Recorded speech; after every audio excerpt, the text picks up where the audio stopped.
Appreciate it. Good morning. Well, we are excited to be back home, that's for sure. A couple games on the road, and good to get back in the Valley. Really going to need our crowd. This is, we've been unbelievable all year with the type of crowd that we've had and this type of support. I think our crowd has made a huge difference for us, and as they do every year, and certainly going to need them again this week with this bunch. And as Ross mentioned, I'm excited about honoring Bobby Bowden, and just, all that he meant to this league, the game of football, so many young people, Florida State, and this game, the Clemson-Florida State game. So, a lot of great moments with Coach Bowden roaming the sidelines down there. So have so much respect, for him. I learned a lot from him. And certainly his family. And then also it's the first game that Tommy Bowden is going to be back. He's not been to a game here since he left, and I think it's a good opportunity to recognize and also show appreciation for all that he did for Clemson, when he was here as well. And so look forward to seeing him and again, just, have an opportunity to honor the Bowdens there.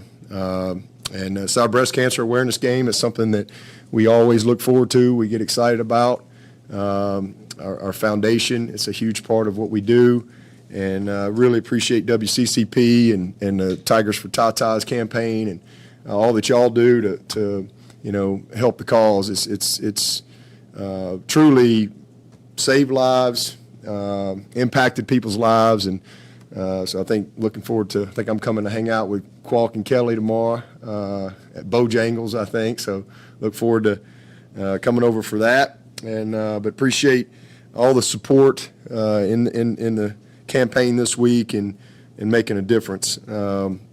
Injury-wise, it's pretty well documented what we've dealt with this year. Really crazy. And we do hope to get at least 3 guys back. We feel like we're going to have Rayburn and Ngata and EJ, which is huge for us, especially coming off of last week. So, still not sure about Jake Venables. I'd say he's probably going to be, close, but may not know for sure till game time on him. But we giveth and taketh. So we're going to lose another guy this week. Unfortunately, Kobe Pace is going to be out. He's going to be in COVID protocol, so we'll have to go without him. So thankful that we got Shipley back last week, and we'll go with the 2 freshmen and Rencher will be our 3 running backs going into the game. So. Again, just been a kind of a crazy year from some of those challenges, but excited to see those other guys, take advantage of the opportunity. And as far as Florida State, really impressed with what they've done. Obviously, they started out 0-4, and I'm really impressed with what they've done. Number one, as a coaching staff, to be 0-4, I think it says a lot about what. Mike and the staff have done to create belief in their team and to keep them going. A couple of heartbreaking losses in those first 4, but they really have played a lot better these last 3. And I think this quarterback is the key. He has really settled them down. I think he's a very confident player. He's tough. You can tell he's a natural leader for them. Everybody believes in him. And he makes plays. I mean, he can beat you. He can flat out beat you by himself. They're doing a great job schematically and really, taking advantage of his gifts. And I mean, because he can throw the ball down the field, but man, he can just move. They get him out of the pocket a lot. They got some design runs. He's a great scrambler.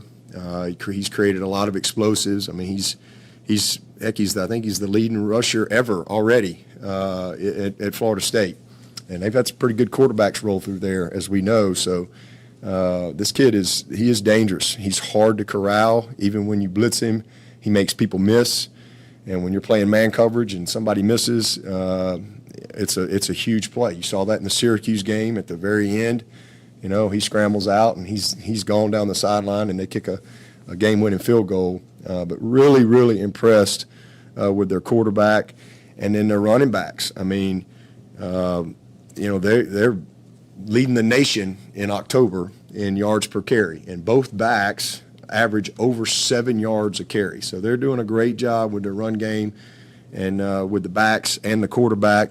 And then probably the thing that's really flipped the script for them is the first 4 games they had 11 turnovers. And then in the last 3, they've had 3 turnovers.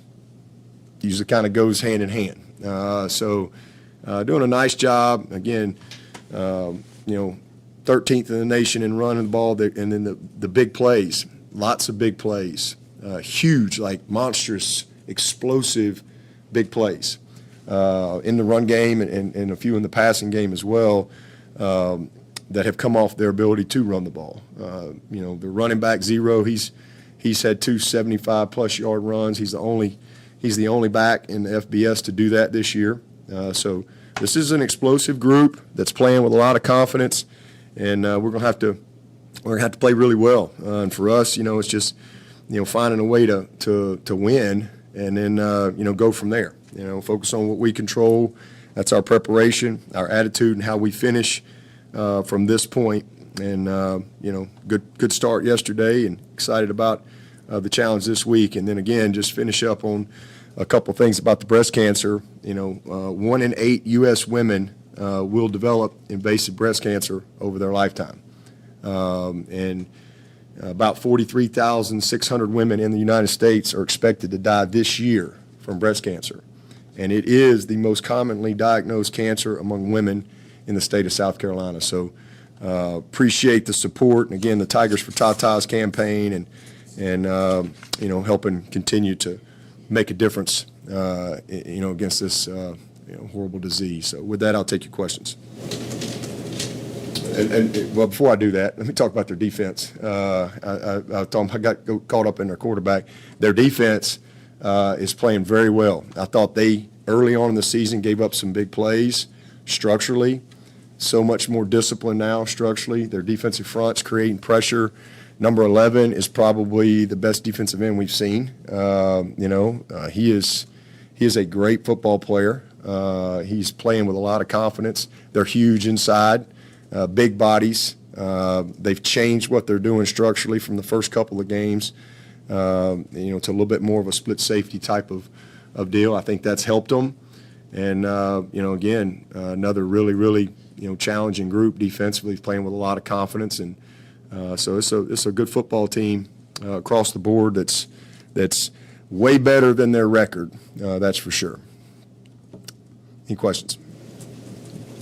Coach, listening to Will Shipley yesterday, you can tell he's a young man who wants to be that guy to help his team get back on track.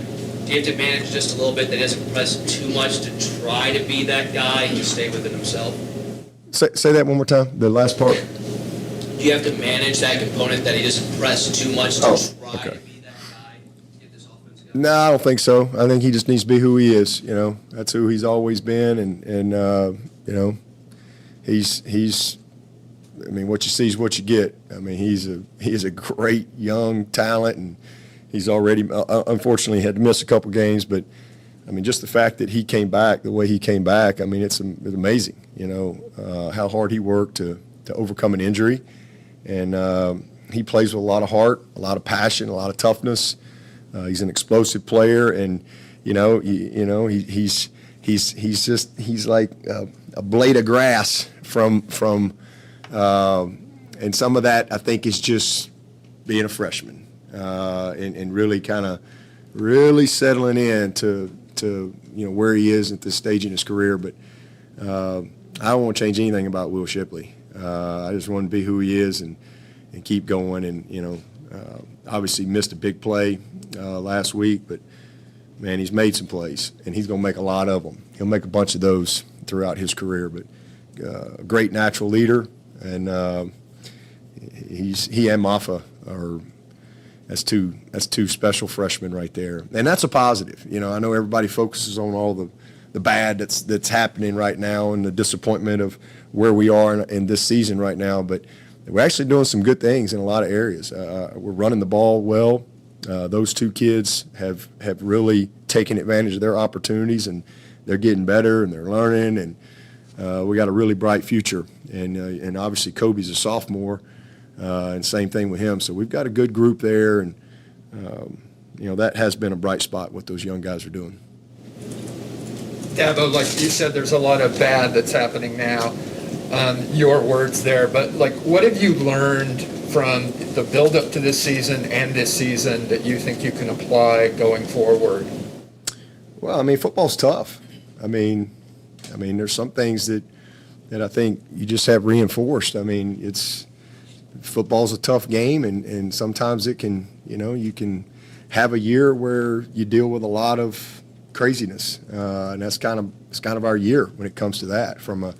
I've never had a year like this with the type of injuries that we've had ever. I mean, you got 14, 15 guys out for the year, and it's just crazy. And I'm not talking about just guys on the roster. I mean, these are players that would be traveling with us and playing and starting and being impactful. So I think it's been, I think, reinforcing, the little things that it takes to win, how hard it is to win, how small the margin for error is. And, this team, the margin's really small right now, and we're kind of on the wrong side of that margin, 3 times in position to win every game, every single game, it's right there. So I think, the biggest thing again is I think you have an opportunity to learn from the struggle. I mean, that's what you do. You teach, and we're getting a chance to teach a lot of great lessons to a lot of young kids in this team that are going to be back here, and we'll be able to, know what it feels like, to lose. We got a lot of guys coming in this season that really hadn't lost much at all, and so this has been a challenge for sure. But you got to embrace it, and you keep rolling, and you try to lean on the foundation of the program. You go back to the basics, which is effort, it's toughness, it's being physical, it's belief in yourself, it's belief in team, it's your routine, it's the preparation, it's details, it's fundamentals, it's technique. How important those things are when the margin for error is so small, and you're having to play. I mean, continuity is important. I said this last night. I mean, in 7 games, we've started 43 guys. In 7 games, 43 players. And last year in COVID, which is the craziest year we've all dealt with, we played 12 games. And, every week was, you were dealing with, all kind of different things. And we played 40 guys. We started 40 guys in 12 games. And then in 2018, you just, that's a 15-0 team. We started 32 guys. And so continuity is very important in the game of football. And that's been something that's been we've had it on defense. We've had a guy just way more depth defensively, but, we've played good defense. I thought that was our worst game the other night, but we've played good defense all year. Those guys have responded, and they've played well enough to be undefeated. Same thing with our special teams. But it takes a team, and we just haven't been where we need to be offensively. And we know what the issues are. We know what the problems are. We don't need anybody to let us know what the problem. We know. We're here every day. It's what we do, and we've been doing it for a long time at a very, very, high success rate. But I think again, you lean on the foundation, and you do everything you can to develop the type of continuity that you need. As you talk about that foundation, it sounds like Tyler and Trey really pushed through a lot to play last Saturday. How much do you hold that up as an example to everybody else and as evidence of that foundation that you're? It's important to them. It's important to these guys. There's nobody that cares more than these players. These guys invest a ton, man. Backhorse, he's been hurt for. Man, that kid, as you talk about, give every ounce of everything he has and had to this program. We've had guys, E.J. Williams, same thing. He played hurt the first however many games out there, dragging his leg around, and we finally had to make him, get the surgery. And we've got a bunch of guys like that, man.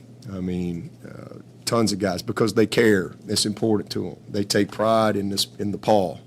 They pride in this program. Everybody hurts. Tyler Davis, I mean, he was mad that he couldn't keep playing. We had him on a pitch count, and he ran out of pitches in the third quarter there, and we couldn't put him back in. But that was kind of where we were, and but he wasn't even going to play. And then Wednesday night, he's just, he wants to play. So they finally huddled up, and he talked his way into about 15 plays, I guess, or 15 to 20 plays, and that was it. But it's important to him. I mean, it really is. Same thing with Shipley. I mean, we've got guys all across the board. Those linebackers, those guys are always beat up and banged up, and so it's a lot of positives. Guys care, and again, that's what you lean on in times like there's a foundation here. We're not trying to build a foundation. There is a foundation here that is well established, and that's what you go back to, when you're dealing with something like this. And we'll get through it. It'll make us better. Again, as I said, struggle makes you strain, and when you strain, you get strong. And we'll be stronger from what we're dealing with this season. We're going to be stronger this year, and we got a lot of ball left. Season ain't over. First of all, we're going to go fight every step of the way.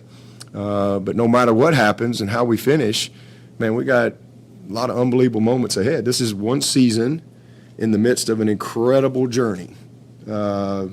We've had 13 years of a great journey. Some of the, as good a journey as there's been in college football ever. And there's a whole lot more to come. But in that 13 years, there's been seasons that were kind of, there were some moments along the way and a lot of success. And this is just one of those seasons. We got a long way to go. We got a long way to go. I'm a better coach now than I've ever been. That's for sure. I'm a whole lot better coach now than I was when I started. Our staff's better now than we've ever been. And we'll get it back on track and where we need to be. It'll make us better. We'll look back on it, hopefully at the end of this year or next year or 5 years from now, and say, man, that was a moment in the midst of a great journey. It's not. I'm 51 years old. I mean, I got a long way to go. I got hopefully another 20 years or so of work. So hopefully we can pick ourselves up from this and learn from it and get better. And that's what winners do. So I always tell tough. They always say tough times don't last. Tough people do.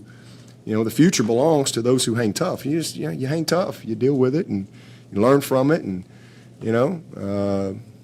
I actually love it. I think it's a great opportunity for us to really grow. You're walking off the field and you probably got about 2,000 people chanting in unison that DJ stinks. Not necessarily the word they use, but that's great for that kid.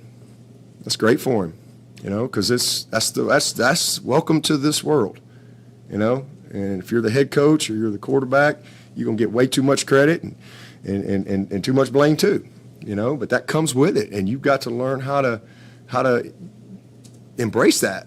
And I think it's good for him, because it's gonna. He's had a lot of success his whole life, and it's just the way it is. You win a game. I won the national championship. I must have had. It took me a month to reply to all the text messages. A month. Just to give him a fist pump. A month. Fist pump. You lose one, you got 5 text messages. You got your mom, you got your best friend from high school, got my 5th grade teacher, got the preacher.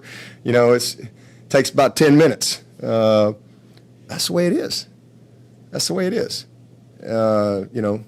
People have very short memories, but that's what makes this level a lot of fun. And you gotta take the good with the bad, and sometimes you got to go through some of that to really have the right type of perspective, and prepare yourself for the future and all that's coming, So we'll get better from it. We'll get better from it. As I said the other night, and it's God is good at 15-0, and He's just as good at 4-3, and that's just how I look at it. And every time that I've been in the pit of anything, like, I always, God's always been up to something, and I can always look back somewhere down the road, and I can very clearly see necessary growing pains, and that's kind of where we are. So it's been a year of struggle, year of transition, year of disappointment, frustration, all that stuff, but and there'll be some good things spring out of it for sure.